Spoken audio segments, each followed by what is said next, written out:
सभी साथियों को नमस्कार और प्यारे स्टूडेंट्स। इस वीडियो में हम देखेंगे बीज का निर्माण या फॉर्मेशन ऑफ सीड।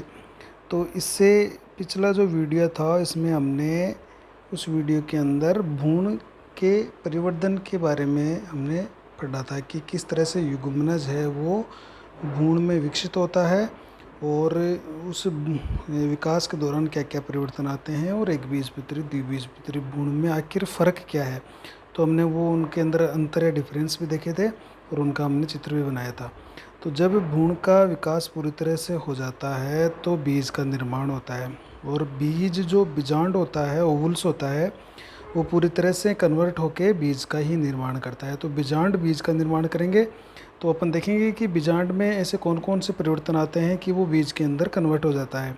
तो वो अपन देखने वाले हैं और इसमें कुछ महत्वपूर्ण बिंदु भी देखेंगे। तो देखिए, बीज का निर्माण या फॉर्मेशन, ये ध्यान रखिएगा, बीज का निर्माण जो होता है वो बीजांड के द्वारा होता है। तो आवर्त बीजियों में लैंगिक जनन का जो अंतिम परिणाम है वो बीज का निर्माण होता है। तो जब बीज का निर्माण हो जाता है तो हम ये कह देते हैं कि हमारा लैंगिक जनन है वो पूरी तरह से संपन्न हो चुका है, क्योंकि इसके साथ साथ अंडा अंडा से वो फल में भी बदल रहा होता है और बीज का निर्माण भी हो जाता है। तो बीज का निर्माण हमारे लैंगिक जनन या जो आवर्तबीजी पौधों में जो लैंगिक जनन होता है उसका अंतिम परिणाम होता है। तो अपन देखेंगे कि लैंगिक जो आवर्तबीजी पादपों में लैंगिक जनन होता है उसका अंतिम परिणाम बीज का निर्माण है।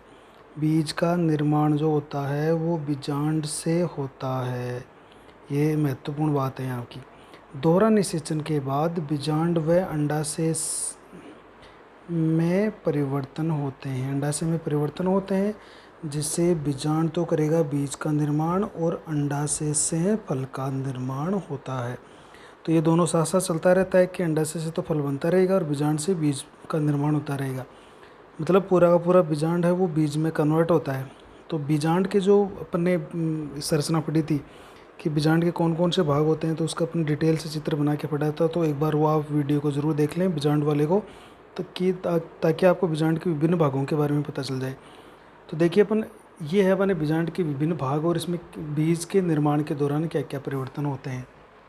तो सबसे पहले देखो, इधर हमने लिखा है बीजांड के भाग जो कि निषेचन से पूर्व बीजांड के भाग होते हैं और निषेचन के बाद है वो बीजांड बीज में बदल जाता है। तो निषेचन के बाद में ये जो बीजांड के भाग होते हैं इनमें किस तरह से परिवर्तन होता है। तो बीजांड का एक भाग होता है बीजांड व्रंत। तो देखिए, बीजांड को हमने संरचना देखी थी कि इस तरह के गुरु बीजाणु धानी या बीजांड होता है, वो अंडाशय से एक व्रंत के द्वारा जुड़ा रहता है। इस व्रंत को अपन कहते हैं बीजांड व्रंत। तो ये भी बीज का व्रंत बनाता है। ये बीजांड व्रंत है वो क्या बना लेता है, बीज व्रंत बनाता है। हाइलम क्या होता है, तो जहाँ से बीजांड व्रंत बीजांड के मुख्य काय से जुड़ा रहता है उस जगह को हमने हाइलम कहा था। तो ये बीज में ये हाइलम क्या होता है, ये हाइलम एक धब्बे के रूप में उपस्थित होता है। जैसे एक धब्बा सा होता है, वहाँ से ये पता लगता है कि यहाँ से बीजांड व्रंत है वो अपने बीजांड से जुड़ा हुआ था। दूसरा इसका महत्वपूर्ण भाग होता है बीजांड का बीजांड काय, जिसको न्यूक्लियस भी बोलते हैं। तो ये जो बीजांड का मुख्य मृदुतकी कोशिकाओं का बना हुआ जो काय होता है वो बीजांड काय कहलाता है। तो होता क्या है कि जब बीजांड बीज में परिवर्तन होता है तो बीजांड काय नष्ट हो जाता है, उसका उपयोग कर लिया जाता है। लेकिन कभी कभी क्या होता है, कुछ बीजों में परिभ्रूणपोष के रूप में उपस्थित होता है जिसको पेरिस्पर्म भी बोलते हैं। तो ये बहुत महत्वपूर्ण बात है, यहाँ पर इम्पोर्टेंट बात है कि कुछ बीजों में बीजांड काय पूरा उपयोग में नहीं आता है, नष्ट नहीं होता है और कुछ मात्रा में बचा हुआ रहता है। तो उसको अपन परिभ्रूणपोष कहते हैं। जैसे काली मिर्च का अपन एक उदाहरण पढ़ेंगे कि काली मिर्च में बीजांड काय बीज के बाहर एक आवरण के रूप में उपस्थित होता है, तो उसको अपन परिभ्रूणपोष या पेरिस्पर्म कहेंगे। देखिए, भ्रूणपोष के बाहर ये एक शेष बची हुई रचना के रूप में रहेगा। तो परिभ्रूणपोष का निर्माण कौन कर रहा है, बीजांड का या न्यूक्लियस कर रहा है। बीजांड का एक भाग है बाह्य आवरण। ये बाह्य आवरण क्या होता है, बाह्य बीज चोल जिसको टेस्टा भी कहते हैं वो बनाता है। आप जो भी बीज देखते हो उसके ऊपर आवरण छिड़े हुए होते हैं तो उनको अपन बीज चोल बोलते हैं। तो जो बाहरी आवरण होता है उसको बाह्य बीज चोलेंगे और अंत आवरण होगा उसको अंत बीज चोल कह देंगे, यानी अंग्रेजी में उसको टेस्टा और टेगमेन अपन कहेंगे। तो बाह्य आवरण तो बनाता है बाह्य बीज चोल। बीज का, और अंतः धावरण होता है वो अंतः बीजचोल यानी टेगमेन, जिसको टेगमेन कहते हैं, उसका निर्माण करता है। तो बाह्य और अंतः धावरण दोनों, बाह्य बीजचोल और अंतः बीजचोल जो कि टेस्टा और टेगमेन भी कहलाते हैं, उनका निर्माण करता है। बीजांड द्वार, देखो बीजांड का मुख्य शीर्ष भाग जो होता है वो जहाँ पर धावरण उपस्थित नहीं होते हैं उनको हमने बीजांड द्वार कहा था। तो ये बीजांड द्वार है। तो ये बिल्कुल इसमें कोई परिवर्तन नहीं होता है, ये वैसा का वैसा ही रहता है, और बीज में भी ये उपस्थित होता है, बीजांड में भी उपस्थित होता है तो बीज में भी उपस्थित होता है। अब अपन पढ़ते हैं, देखो ये अंदर भ्रूणकोश है। भ्रूणकोश के अंदर 3 कोशिकाओं का समूह तो बीजांड के द्वार की तरफ होता है, 3 कोशिकाओं का समूह निभा की तरफ होता है, बीज के अंदर केंद्रीय कोशिका के अंदर द्वितीय केंद्र को उपस्थित होता है। तो इनका क्या होता है, तो जो अंड कोशिका होती है बीजांड द्वार की तरफ, वो युग्मनज बना लेती है। बीज का कौन सा पार्ट बनाती है, युग्मनज। साई कोशिका है ये नष्ट हो जाती है, पूरी तरह से उपयोग में ले ली जाती है। प्रतिमुखी कोशिकाएं जो निभा की तरफ होती है ये भी नष्ट हो जाती है, ये भी उपयोग में ले ली जाती है। और जो मध्य कोशिका या केंद्रीय कोशिका में जो द्वितीय केंद्र था द्विगुणित, वो त्रिगुणित भ्रूणपोष का निर्माण कर लेता है, त्रिगुणित भ्रूणपोष बना लेता है। इसी तरह से जो युग्मनज होता है वो फिर कन्वर्ट होके क्या बना लेता है, भ्रूण या एम्ब्रियो का निर्माण कर लेता है। तो इधर हमने पूरे ये बीजांड के प्रमुख पार्ट लिखे हैं, और इस तरह से ये किस तरह से बीज बना रहे हैं, तो उसमें किस तरह का कोई परिवर्तन आ रहा है वो हमने लिखा है। तो कहने का मतलब है बीजांड से ही बीज बन रहा है। तो बीजांड के जो पार्ट होते हैं उनमें जो परिवर्तन होता है, कुछ नष्ट हो जाते हैं, कुछ वैसे के वैसे बने रहते हैं, कुछ अपनी संरचना को बदल लेते हैं, तो वो बीज का निर्माण कर लेते हैं। यानी पूरा जो बीजांड होता है, पूरा जो बीजांड होता है वो बीज के अंदर कन्वर्ट हो जाता है, बीज का निर्माण कर लेता है। तो यानी बीजांड से ही बीज बनता है, ये महत्वपूर्ण बात है। अब एक शब्द आया था देखो महत्वपूर्ण, जिसको अपने कहा था परिभ्रूणपोष, पेरिस्पर्म क्या कहते हैं, परिभ्रूणपोष। जैसे हिंदी में इसको नाम से देखें तो भ्रूणपोष के चारों ओर। तो होता क्या है कि जब बीजांड से बीज का निर्माण होता है, तो बीजांड से बीज के निर्माण के दौरान जो बीजांड काय है, ये इंपॉर्टेंट बात है यहाँ पर, इसको न्यूक्लियस भी कहते हैं, नष्ट हो जाता है। ज़्यादातर ये होता है कि बीजांड काय पूरा ख़त्म हो जाता है या उसका उपयोग कर लिया जाता है। परंतु कुछ पादपों के बीजों में बीजांड काय का कुछ भाग पतली झिल्ली के रूप में शेष रह जाता है, जिसे परिभ्रूणपोष कहते हैं। जैसे काली मिर्च और जो चुकंदर होता है उसके बीजों में परिभ्रूणपोष पाया जाता है। अब एक महत्वपूर्ण बात यहाँ पर प्रश्न इस तरह से आता है कि परिभ्रूणपोष क्या होता है, उदाहरण दीजिए, या परिभ्रूणपोष बीजांड के कौन से भाग से निर्मित होता है। तो परिभ्रूणपोष, ध्यान रखिए, भ्रूणपोष या भ्रूणकोष नहीं बनता है, ये बीजांड काय से बनता है। क्योंकि बीजांड काय भ्रूणपोष के बाहर चारों ओर तरफ स्थित होता है, क्योंकि भ्रूणकोष या भ्रूणकोष के अंदर भ्रूणपोष है तो उसके चारों ओर ये बीजांड काय स्थित होता है। तो ये शेष बचा रहता है और पतली झिल्ली के रूप में व्यवस्थित हो जाता है, जिसको हम परिभ्रूणपोष या पेरिस्पर्म कहते हैं। काली मिर्च और चुकंदर इसका उदाहरण है, ये एग्जाम्पल याद रखना है। तो परिभ्रूणपोष बीजांड काय से निर्मित होता है, न्यूक्लियस से निर्मित होता है, ये याद रखना है, महत्वपूर्ण बात है। नेक्स्ट अपन देख लेते हैं बीज के प्रकार, देख लेते हैं। देखिए बीज के प्रकार, तो बीज के प्रकार देखो, भ्रूणपोष एंडोस्पर्म के आधार पर बीज 2 तरह के होते हैं। भ्रूणपोष जो भ्रूण को पोषण दे रहा था, यानी जब युग्मनज भ्रूण में परिवर्तित हो रहा था, विकसित हो रहा था, तो भ्रूणपोष उस युग्मनज को पोषण दे रहा था।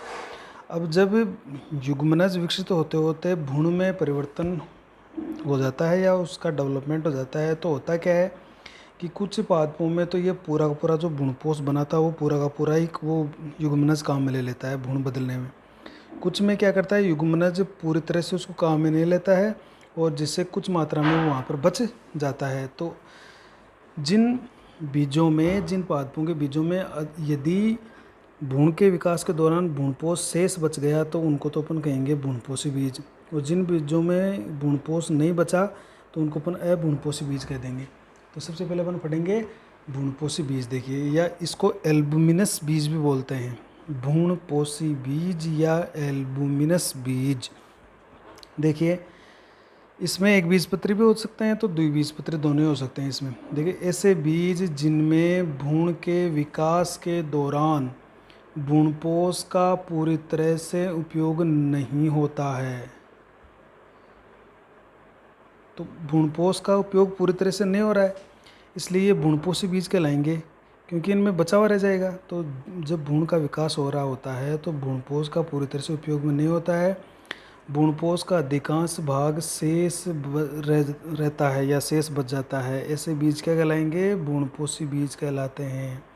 जैसे गेहूं का बीज, मक्का का बीज, अरंडी का बीज, कस्टर्ड का, सनफ्लावर जो सूरजमुखी का बीज है, बाजरा का बीज है, नारियल का बीज है। तो ये इनके जो बीज होते हैं ये भ्रूणपोषी बीज कहलाते हैं। तो इसमें एक बीजपत्री भी है तो कुछ द्विबीजपत्री भी है। जैसे अरंडी द्विबीजपत्री है, तो कुछ एक बीजपत्री ऐसे हैं, जैसे गेहूं मक्का एक बीजपत्री है, तो इनमें एक बीजपत्री द्विबीजपत्री दोनों उपस्थित है। तो ऐसे कुछ बीज होते हैं कि जिनमें भ्रूणपोष पूरी तरह से काम में नहीं आता है और वो उस बीज में कुछ बचा हुआ रह जाता है, तो वो बीज भ्रूणपोषी बीज कहलाएंगे। और दूसरा है अभ्रूणपोषी, या जिसको अपन गैर एल्बुमिनस भी बोलते हैं। तो अभ्रूणपोषी का मतलब हो गया जिनमें भ्रूणपोष बचेगा ही नहीं, पूरा का पूरा भ्रूणपोष पहले ही काम में ले लिया जाएगा। तो ऐसे बीजों में भ्रूण के विकास के दौरान भ्रूणपोष का पूर्णतः उपयोग कर लिया जाता है, पूरी तरह से उपयोग कर लिया गया। अतः ऐसे बीज भ्रूणपोष रहित होते हैं, उनमें भ्रूणपोष नहीं होगा। ऐसे बीजों को अभ्रूणपोषी या गैर एल्बुमिनस बीज भी कहेंगे। जैसे ये प्राय जो द्विबीजपत्री पादपों के बीज होते हैं, जैसे चना है, मटर है, जिनको अपन लेग्यूमिनस या लेग्यूमिनसी जो कुल के पौधे होते हैं उनके अंदर ऐसे अभ्रूणपोषी बीज पाए जाते हैं। तो भ्रूणपोष के आधार पर हमने दो भागों में बांटा है बीज को, भ्रूणपोषी बीज और अभ्रूणपोषी बीज, जिनको अपन एल्बुमिनस या गैर एल्बुमिनस बीज भी कहते हैं। तो ये मतलब भ्रूणपोषी बीज को आप दोनों तरीके से याद रखोगे कि इसमें एक बीजपत्री भी होते हैं, द्विबीजपत्री पादप भी होते हैं। जबकि अभ्रूणपोषी बीज है वो मुख्यतः द्विबीजपत्री पादपों के बीज होते हैं, और भ्रूणपोषी बीज है वो एक बीजपत्री तो होते ही हैं, साथ में कुछ द्विबीजपत्री बीज भी होते हैं। अब अपन कुछ बीजों की संरचना को देख रहे हैं, द्विबीजपत्री और एक बीजपत्री बीजों की संरचना। जैसे हमने एक तो चने का द्विबीजपत्री में चने का बनाया है और दूसरा हमने अरंडी का चित्र बनाया। तो जैसे चने का बीज है, तो इसको अगर अपन ने इसको खोल के देखें तो इसमें दो बीजपत्र होते हैं। ये यहाँ से बाहर की तरफ, ये ऊपर की तरफ प्रांकुर होता है जो एपिकोटाइल के ठीक ऊपर होता है, हाइपोकोटाइल के ठीक नीचे यहाँ पर होता है मूलांकुर, और ये दो बीजपत्र लगे होते हैं। तो ये एक द्विबीजपत्री बीज की संरचना होती है। इन बीजपत्रों में क्या इकट्ठा होता है? इन बीजपत्रों में भोजन एकत्र रहता है, जो प्रांकुर और मूलांकुर से जब प्रोय और मूल निकलेगी तो उसको पोषण देने का काम करेगा। तो जैसे चने का बीज है, एक अरंडी जिसको अपन कस्टर्ड भी बोलते हैं, उसका बीज देखिए। अरंडी के अंदर, चूँकि अरंडी में भी हमने पढ़ा था कि ये भ्रूणपोषी बीज होता है, तो देखिए इसके अंदर ये सबसे पहले तो इसमें दो आवरण है भाई, बीज चोल बाह्य और अंतः बीज चोल। फिर इसके ठीक इसमें कुछ भ्रूणपोष बचा हुआ रह जाता है, तो ये भ्रूणपोष इसके अंदर बचा हुआ है, पूरा काम में नहीं आया भ्रूण के परिवर्धन में, कुछ बच गया तो ये शेष बचा हुआ इसमें रह गया। इसके अंदर ये दो बीजपत्र हैं, ये दो बीजपत्र, और ये इसका है मूलांकुर। ये क्या है? इसका मूलांकुर। तो यहाँ से मूल निकलेगी, और इसके बीजांड द्वार वाले सिरे पर एक विशेष सफ़ेद रंग की रचना पाई जाती है, वो बाहर पाया जाता है, जिसको अपन कहेंगे करेंकल। तो इसको भी अपन देखेंगे, ये आपके अरंडी में देखने को मिलता है। जैसे अगर आपको बीज दिखाई जाए अरंडी का, तो ये अरंडी का बीज है। तो आप इसको देख रहे हो कि ये इसके दो, ये तो इसके छिब्बेदार इसका बीज चोल है। ये जो आप वाइट कलर का देख रहे हो, ये इसका है जो उभार टाइप है, ये देखिए, ये इस तरह से, ये है इसका करेंकल, जिसको अपन बीज चोलक भी कहेंगे। ये वाटर एब्जॉर्प्शन करेगा ताकि ये बीज अंकुरित हो सके। तो इसको अंदर अगर अपन खोल के देखेंगे तो इसमें तेल से भरे हुए बीज पत्र आपको दिखाई देंगे। तो ये अरंडी का बीज है, द्विबीजपत्री बीज। इसी तरह से हम एक ये तो दोनों द्विबीजपत्री के बीजों की संरचना है।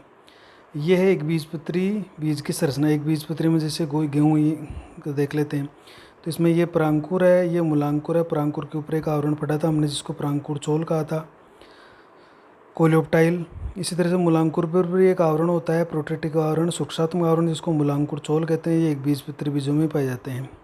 एक बीजपत्री बीजों में एक ढाल के रूप में, ये ढाल के रूप में, ढाल के रूप में एक बीजपत्र पाया जाता है। उस बीजपत्र को हम क्या कहते हैं? स्कूटेलम। और चूंकि एक बीजपत्री बीजों के अंदर भ्रूणकोश, तो ये परांकुर, मूलांकुर, परांकुर के ऊपर परांकुर चोल, मूलांकुर के ऊपर मूलांकुर चोल, और एक बीजपत्री स्कूटेलम पाया जाता है जो डाल के रूप में होता है। और जैसे ऊपर अभी हमने देखा था कि एक बीजपत्री जो बीज होते हैं वो भ्रूणपोषी बीज होते हैं, तो इनमें भ्रूणपोष भी होता है। तो ये जो इसके अंदर अधिकांश भ्रूणपोष बचा हुआ है, ये यहाँ पर भ्रूणपोष पाया जाता है जिसके अंदर भोजन इकट्ठा रहता है। जब इस परांकुर से पुरो निकलेगा, मूलांकुर से मुँह निकलेगी, तो ये भ्रूणपोष और एक बीजपत्र जो स्कूटेलम है इसको पोषण देने का काम करेगा। तो ये एक बीजपत्री और द्विबीजपत्री बीजों की संरचना का हमने चित्र बनाया है। तो परीक्षा में इस तरह कोई भी आपको पूछ लेगा कि एक बीजपत्री और द्विबीजपत्री बीज की संरचना का नामांकित चित्र बनाइए, तो आप अरंडी का बना सकते हो द्विबीजपत्री में, एक बीजपत्री में आप गेहूँ का बना सकते हो। जैसे एक बीजपत्री, ये गेहूँ का अपन बना देते हैं, ये गेहूँ का है। नेक्स्ट देख लेते हैं हम कुछ महत्वपूर्ण बातें।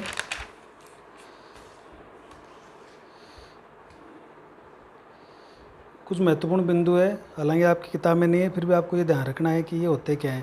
तो देखिए, कुछ पादपों में बीजांड के चारों ओर, बीजांड के चारों ओर एक मांसल आवरण पाया जाता है जिसे एरिल कहते हैं। मतलब कुछ पादप होते हैं जैसे लीची है, जंगल जलेबी है, इनमें बीजांड के चारों ओर एक और आवरण पाया जाता है जो मांसल होता है, मोटा होता है, जिसमें भोजन इकट्ठा रहता है ज़्यादातर। इस अमांसल आवरण को क्या कहते हैं? एरिल कहते हैं। इसकी उत्पत्ति जो बीजांड व्रंत होता है, फ्यूनिकल जिसको बोलते हैं, उससे होती है। तो बीजांड व्रंत है वो फैलकर कोल्दर के समान पूरे बीजांड, जैसे ये बीजांड है, उस बीजांड को ये जो व्रंत होता है, ये व्रंत जैसे अध्यावरण तो होते हैं इसके ऊपर, उन अध्यावरणों के अलावा कोल्दर के समान इसके चारों ओर से एक आवरण और ढक लेता है जिसको हम एरिल कहते हैं। जैसे लीची में एरिल पाया जाता है, जंगल जलेबी में एरिल पाया जाता है, जायफल में एरिल पाया जाता है। लीची और जंगल जलेबी में एरिल खाने के काम आता है। लीची का जो खाने वाला भाग है वो एरिल ही होता है। इसी तरह जंगल जलेबी के अगर अपन बीज देखें तो उसके ऊपर भी एक मोटा मांसल आवरण होता है, मीठा होता है वो पकने के बाद, क्योंकि उसमें भोजन इकट्ठा रहता है, तो ये खाने के काम आता है। ये जो एरिल होता है ये तीसरे अध्यावरण यानी तृतीय अध्यावरण की तरह काम करता है। ऐसा लग रहा है कि तृतीय अध्यावरण, तो तीसरे अध्यावरण की तरह ये कार्य करता है एरिल। दूसरा देखो, यूफोर्बिएसी जो कुल के पादप होते हैं, यूफोर्बिएसी कुल के पादप जिनके बीज होते हैं, उन बीज के बीजांड द्वार वाले सिरे पर एक सफ़ेद रंग की उभार या रचना पाया जाता है, एक उभार पाया जाता है जिसको बीज चोलक या क्रैंकल कहते हैं।